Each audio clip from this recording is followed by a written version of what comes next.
You buy stuff just the same way all of us buy. But we have given some exemptions.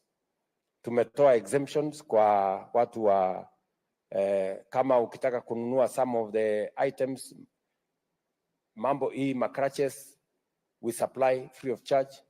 Mambo ya wheelchairs, we make sure that there are no taxes, and we supply most of them free of charge. We have made sure that there are tax exemptions targeting people living with disability. And we will continue to make sure that we keep them in the loop and also attend to them. On the issue you have raised about children, huyo mjamaa ameketi na wewe hapo ni PS wangu wa trade, anaitwa Alfred Kombudo. Utazungumza na yeye alafu atanifikishia habari yako hiyo umesema. Na ni mtu wa kutoka Kisumu Dala, huyo mtu ambaye anaitwa Alfred, yeye ndio PS wangu wa trade. Ananisaidia kwa mambo ya biashara. Nafikiri kwa sababu ya nafasi yangu ya masaa, na mnajua kesho mimi nitakuwa Siaya, na mimi nataka niwashukuru watu wa Kisumu Dala. Nimefurahi sana kufika hapa. Asanteni sana kwa kunikaribisha. Mimi vile tumekubaliana hapa, siasa ambayo tutacheza ni siasa ya kuunganisha Wakenya wote. Na sisi wote vile tumeongea hapa, tumeongea mambo ambayo yanatuhusu kama Wakenya. Kama ni ya disability, kama ni ya food security, kama ni ya taxes, kama ni ya how to move the country forward. We've all talked as the people of Kenya because we are in one country, we have a common destiny, and our unity is going to determine how we move forward as a country. Asanteni sana watu wa Kisumu kwa kuja katika hii town hall. Na nimefurahi sana to answer your questions directly. Kama sijakujibu na hujaridhika sana, I will have another opportunity. You can again give me another chance to answer your questions. Otherwise, asanteni sana. Nyasaye okwedhu. Mungu awabariki sana. Thank you very much. Ladies and gentlemen, can we stand up and give His Excellency a round of a heart?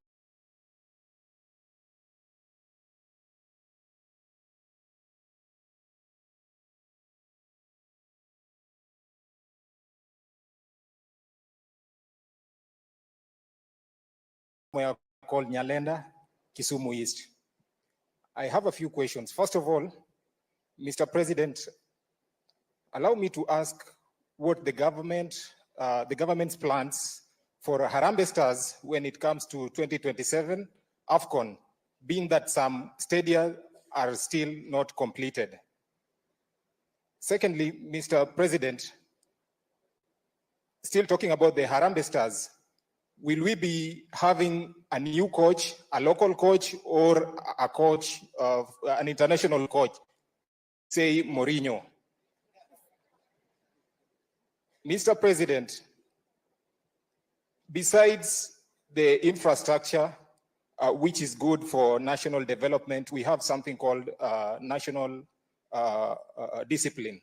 The other day at Lower Kabete, I saw the engagement that you had with the county commissioners, and it was impressive. It's a step in the right direction, if at all we are to move forward as a country, because there are a lot of repeals that have been done when it comes to the national administration. So, Mr. President, let me talk about the police. You go to the police station, and nowadays, some police stations have turned to become shops. You go to the police station and you are asked to pay, say, 1,000 shillings just to lodge a complaint. It is a grave concern. It is something that I've witnessed, and I think that should not happen. My suggestion is that in the very spirit of having ICT hubs, these police stations should have Wi-Fis, and they should have CCTVs. They should have CCTVs, Mr. President. I think that is also a step in the right direction. Talking about water, I know this is it is a devolved function, but water is being regulated by WASREB up there. Lake Victoria is just around the corner. And yet, the tariff that Kisumu is using has been repealed. The tariff was revised in 2002 on an incremental tariff. At the moment, for the first 6 units, you realize that Kisumu residents have to pay 83 shillings per cubic meter. For the next 14 units, that is 6 up to a consumption of 20, they have to pay 121 shillings per cubic meter. And then from 21 up to 50, they have to pay, it's incremental. Previously, Mr. President, we used to pay better rates. So the residents are asking, why should they pay so much for water, and yet Lake Victoria is just here around the corner, especially people from low-income settlements such as Nyalenda, Obunga, and Manyata? Thank you very much. Last but not least. No, because we are so okay, many. thank you. Thank you very much. Let me take one more from this side. Thank you, Mr. President. It is a great honor to stand in front of you today. I think I will be the youngest person speaking after every other speaker. I'm Omolo Victor Otieno from Maseno University. I'm a former president and I'm also University Student Organization Academic Secretary. Mr. President, I want to bring my issue in the line of teachers. Currently, we are seeing a lot of things going on in the teachers sector. Mr. President, I know teachers in here may not want to tell you, but earning as low as 17,000 shillings do not really dignify the work that they're doing, because, Mr. President, teachers are the reason as to why we are all sitting here today. Again, Mr. President, I was very keen in your speech. You mentioned that teachers have been hired 20,000 this year and 56,000 last year. My question is, have they been confirmed that they are really working, the ones who have been hired? Mr. President, going away from the issue of teachers, as I finish, as a young person from the university students have been crying day and night about the issue of democracy in this nation. Mr. President, when we decide to promote democracy from all institutions, from all angles, we should consider universities too. The kind of electoral process that is in the university is alarming. We disregard the delegate system, and Mr. President, we request, these are a special request from the comrades of this great nation, that you may bring us back to the mass voting system, Mr. President, so that we elect leaders that we can really count in. Mr. President, thank you so much. As I am the young person, I know that you are looking for jobs for young people, the Gen Zs. I'm one of them, Mr. President. I will appreciate your chance. Asante sana, Victor. Which way are we going? Thank you very much for this opportunity. My name is Yvonne Awuor-Ogola. I am an advocate of the High Court of Kenya, practicing in Kisumu. Your Excellency, my question to you this evening is on the health sector. Your Excellency, as you are aware, there is a monster that has crept in. Cancer and diabetes are killing us day and night. And nowadays, diabetes is not even for only the old people, even the young people. Yesterday, I was reading about a 10-year-old who died of diabetes. Your Excellency, NHIF is not helping. The medication is very expensive. What plans do you have for us so that the victims of these diseases can get quality and affordable medication? Thank you very much, Madam Yvonne. Let's take one from here. I don't know. Maybe this gentleman here, right here in front. Thank you, Excellency. My name is Richard Ogendo, Secretary General, Kenya Sugarcane Growers Association. Richard Ogendo. Two questions. As I heard you in your opening statement, as you're enumerating about the infrastructure on fishing, what I didn't hear is what we are doing to the fish farmers. Fish farmers, you're building the fishing infrastructure, the landing bays, and everything around it. And yet where we stand here, this mile is owned by Lake Basin. Less than 3 kilometers away, they have a fingerling development site. Could your government consider giving the fish farmers loans and grants so that as they wait for the Kabonyo site to be operational, then they can enjoy the facilities that Lake Basin has to offer? My second question goes to in the sugar sector. This region is known for its vibrant sugar sector. Unfortunately, the years this has been neglected. Your government was good enough to give us subsidized fertilizer. Then God was also good enough to give us more rains. So we produced more cane. We have ended up with a problem of surplus, which is also in rice. So in terms of policy interventions, what is your government doing to cushion farmers? That is one. That is for sugar and rice. Number three, sorry. When you were the minister,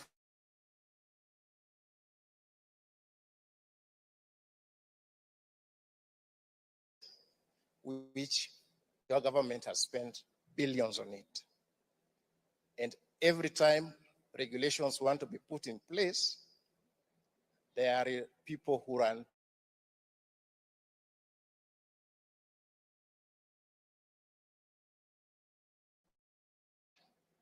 Is your government putting in place again in terms of policy to make sure that the regulations are published, number one, and that the CTUs, the cane testing units, begin operation immediately so that farmers, sugarcane farmers, can benefit from them? Thank you, Your Excellency. Thank you very much. All right, maybe I should start with you, my good friend Richard. You've asked me, we are doing all things around infrastructure. What are we doing for farmers? Two things, fish farmers, two things. Kabonyo, where we are investing R1 billion, is going to give farmers, fish farmers, very good quality fingerlings at a subsidized price. Is that correct?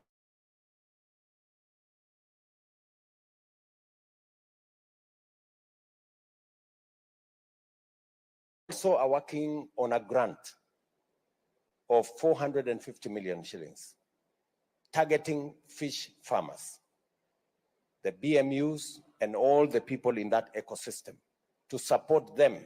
The same, you've just asked about the grant. So we have a grant for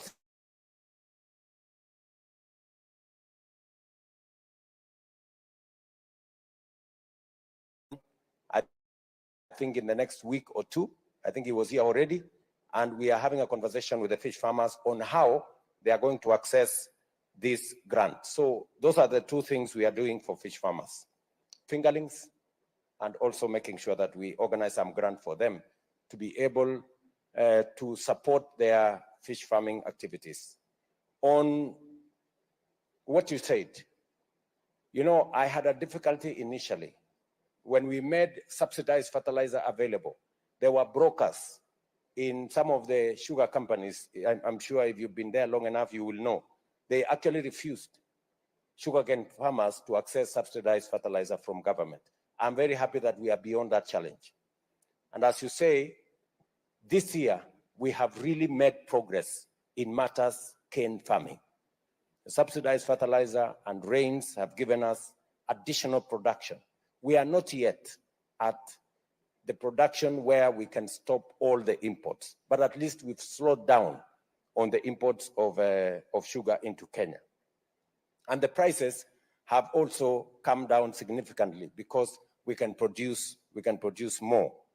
But you have made a solid point around what are we doing about surplus. Surplus is a very positive problem. I was actually, I met the chair of the rice farmers in Kuja, and he told me exactly the same thing. What are we doing to make sure that the rice farmers who I am told in just that irrigation program in Kuja, they have 800 tons that has been in their stores for the last 6 months. I instructed National Cereals and Produce Board to buy that rice and give it to our special programs for distribution to citizens who are under our ASAL and arid and semi-arid program, where we are supplying food to Kenyans around Kenya. So what we are doing, to answer your question directly, we are connecting the government program that has about 1 million Kenyans that we are giving food in different parts of the country. We are connecting that purchase to farmers so that farmers have a direct market. Because if we do not have a market for farmers, then we will end up with a problem. We will discourage farmers from producing. So I gave assurance to the farmers in Kuja, as I give assurance to others, that we are going to make sure that there is a market infrastructure program that will support farmers so that as they produce, they don't go into losses. On what you have said about cane testing, the cane testing units, it is true. We agreed that we must pay farmers on sugar content, not on the weight of everything that they carry to the place. But you know that there are characters who have gone to court. They've stalled that process for a very long time. But in the new program that we are rolling out, the one again that is in court, I don't know, we have a problem in court. When we unlock it from court, we will make sure that this time program, when we have a leasing program, we will make sure that we capture all the elements so that it becomes much more easy for us to implement payment on sugar content as opposed to just the weight of the sugar you have carried to the milling company.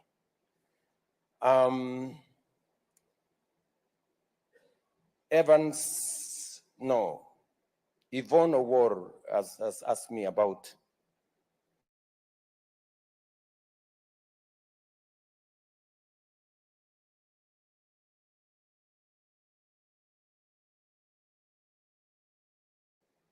can suffer from high blood pressure, they can suffer from diabetes. In fact, I have an experience myself of children who are below 15 who are diabetic. So it is a situation that is real in Kenya today. And you have said correctly that NHIF is inadequate. The reality is that we have to transition. I am very clear in my mind that we need a different health infrastructure. It is the reason why we have changed the law on delivery of health. Parliament has now passed 4 different pieces of legislation that will help us achieve 3 things. Number 1, we want to make sure that level 1, level 2 facilities have adequate medicine and adequate personnel.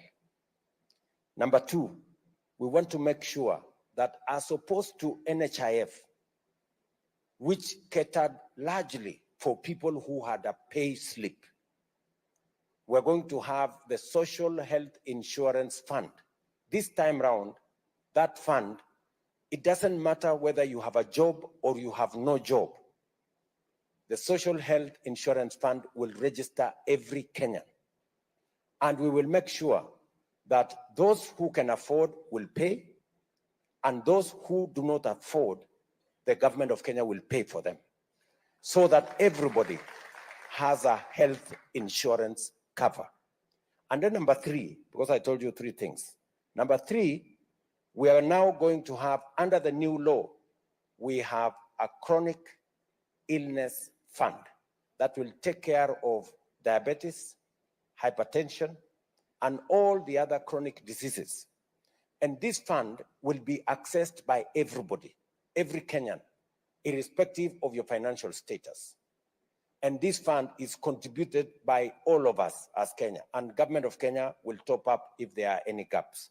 So for the first time in the history of Kenya, people who suffer from cancer, people who suffer from diabetes, people who suffer from hypertension, who today cannot go to hospital, because if you go to hospital, you will get a bill of 1 million, 2 million shillings, 3 million shillings. You sell your house, you sell your furniture, you sell your livestock, you sell everything you have, and you end up in poverty.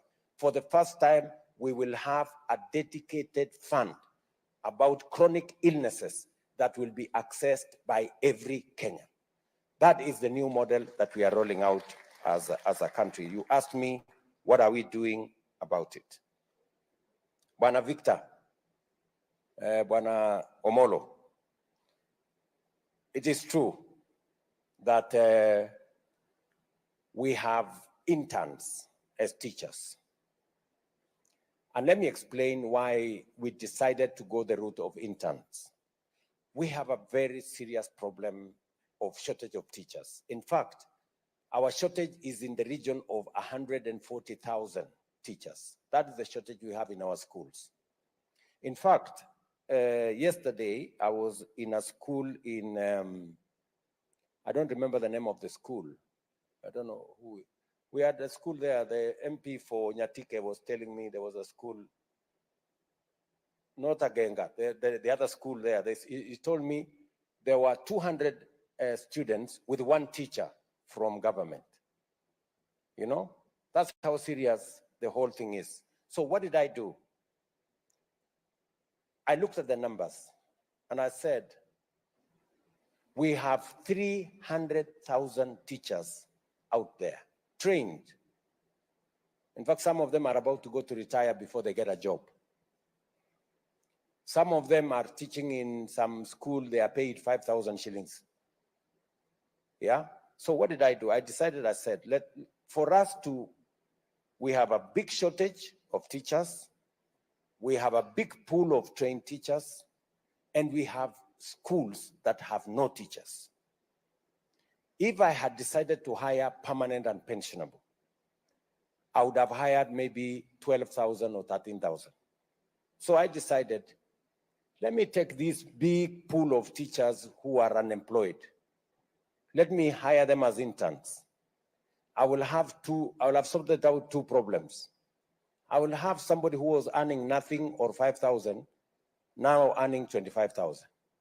And I will have a student who has no teacher, at least there will be a teacher in class. With one guarantee that after 2 years of internship, you will get a permanent and pensionable job. Now, the good news, Bwana Victor, is that all the 46,000 teachers that were interns, I am going to confirm them in the next 2 months. The process, we have given the money for their confirmation. Now, Teacher Service Commission is working on the process to confirm all of them. And I want to thank them because they have done a wonderful job. In fact, our education numbers has improved because of the JSS teachers. They have really done a good job. If there are any JSS teachers in this room, congratulations, you guys are solid patriots of the Republic of Kenya. And the whole, and all of them. My assurance to you is that we have provided the resources for all of you to be confirmed. I will get an additional 20,000 interns. I will confirm them further down the road as we make progress. Of course, you know, Victor, that there was a little challenge.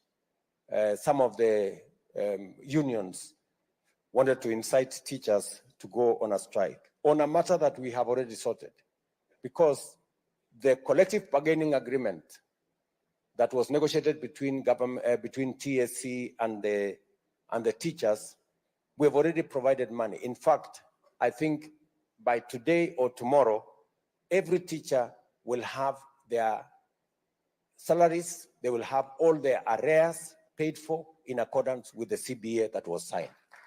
So there is absolutely no justification for anybody to tell teachers to go on strike. And I must single out NAT for being understanding and agreeing that once we have sorted out a problem, there is no need for posturing. We need to get down to teaching our children and moving forward as a country.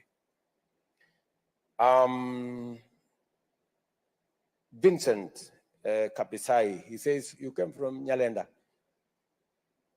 That gentleman from that corner, Santa Sana. Vincent, plans for Harambee Stars. First, we were privileged to host AFCON together with our East African countries, Uganda and Tanzania. And we are rolling out the infrastructure. The people from AFCON were here. They have confirmed. We have extensive works going on in Kasarani, Moi Stadium. We have extensive works going on in Nyayo National Stadium. We have extensive works underway in Jamhuri, the new 60-seater stadium right there in Jamhuri in Nairobi. All those are on course.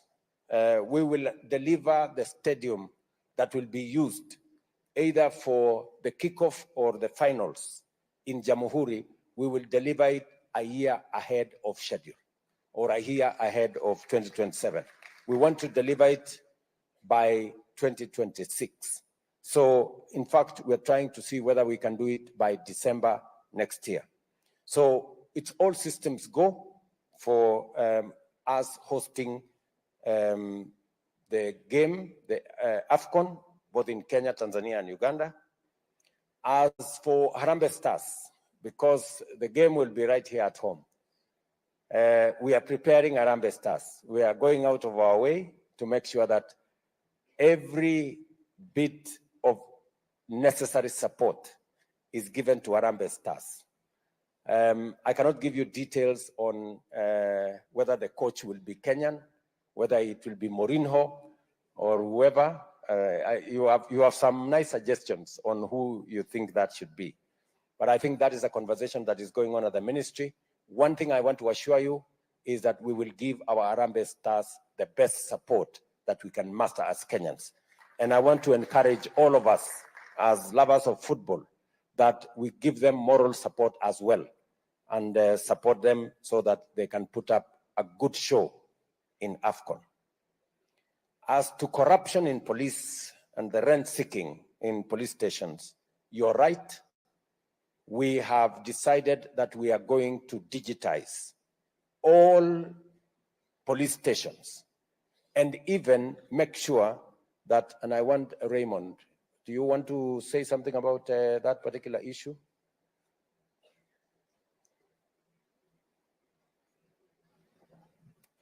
Your Excellency, there's a program and a plan to do the digitization. First, of course, we were piloting the OB, the occurrence book, so that we're able to keep track of what is going on.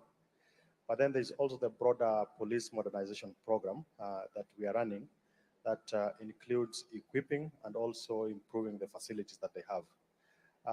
There's a proposal that the gentleman has on the CCTVs. I think even in the major cities as it is in Nairobi and Mombasa, we already have that going on to help the police man the streets, but also for accountability on the part of the police. Thank you. Thank you very much. As you have heard, we already have a whole program around, first, the famous OB, occurrence book, where when you arrive at the police station, that is where your report is entered.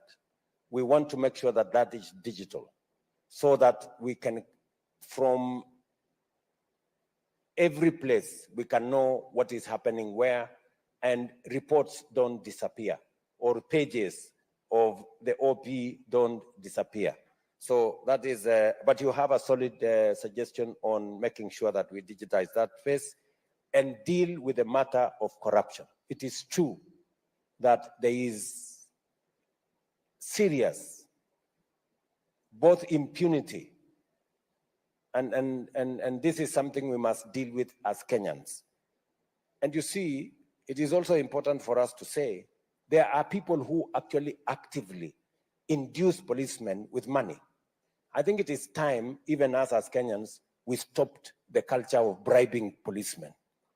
You know, because sometimes policemen cannot resist the offers that are being made and advances on them.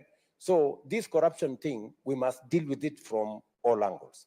We must make sure that we take action on the police that ask for the money, and Kenyans who give money must also be told they are part of the problem. And I don't know who is going to tell them.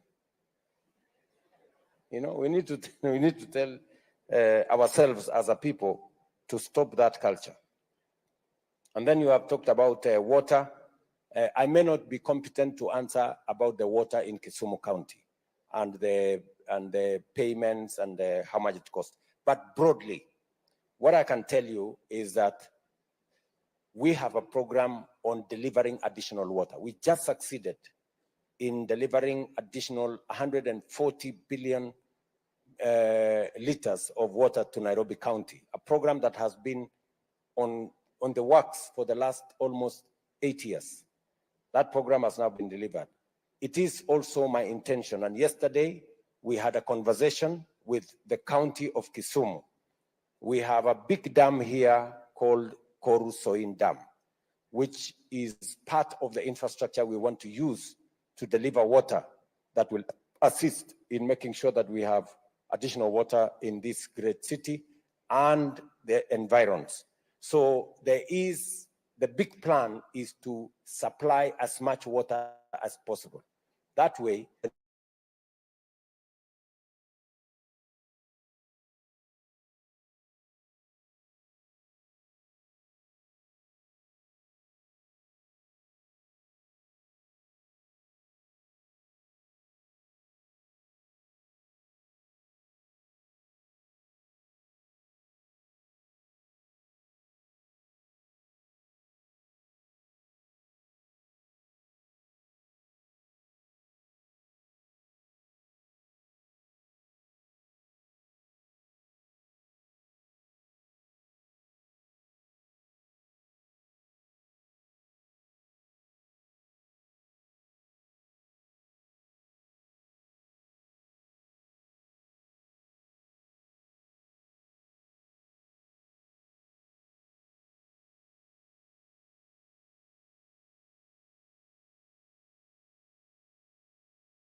Huyo mungwana pale, confident that we can turn things around once we consolidate our position and then engage the stakeholders in that space and even get ourselves having a conversation with our members of parliament so that we can decide as a country how we move forward. Because the current situation is not tenable. We have to find the resources to deal with the issues. We have roads that many